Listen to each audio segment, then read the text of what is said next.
menyampaikan bahwa saat ini tim Opsional Ranmor Polrestabes Palembang alhamdulillah telah berhasil mengamankan pelaku, 2 orang pelaku sekaligus. Kasus 365.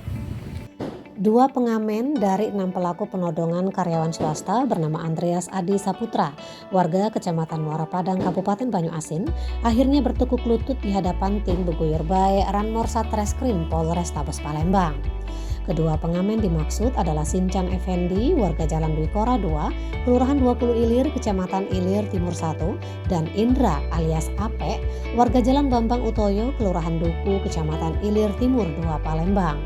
Kedua begundal ini dilumpuhkan dengan timah panas di kaki masing-masing karena mencoba melakukan perlawanan dan hendak kabur saat disergap oleh tim Bebuyur Bae pimpinan Katim Onca Aibtu Sarbani di lokasi kejadian Taman Skateboard Jembatan Ampera beberapa jam usai beraksi pada Rabu 29 Desember sekitar pukul 7:30.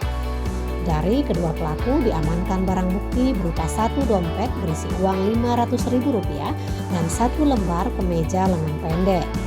Kasat Reskrim Polrestabes Palembang Kompol Triwahyudi membenarkan penangkapan kedua pelaku. Menurut Triwahyudi, pelaku berjumlah 6 orang, 2 berhasil diamankan dan 4 lainnya masih diburu.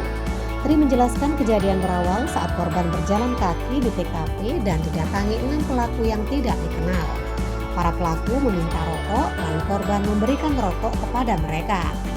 Kemudian salah satu pelaku meminta uang sambil menodongkan gunting ke perut korban. Karena merasa takut, korban mengeluarkan dompet dan tiba-tiba langsung dirampas oleh salah satu pelaku. Setelah itu para pelaku pergi meninggalkan korban. Atas kejadian itu, korban kehilangan dompet berisi uang Rp3,5 juta dan langsung melapor ke Polrestabes Palembang. Nizon Bule melaporkan dari Mapolrestabes Palembang untuk Anda. Buat kawan-kawan yang di luar sana, berhentilah kawin tak benar, jambret, begal, maling, dan lain-lainnya. Kaki kamu, nasib kamu, kaki aku ni nak. Kan mau goyo. Kan mau goyo. Mantap kau.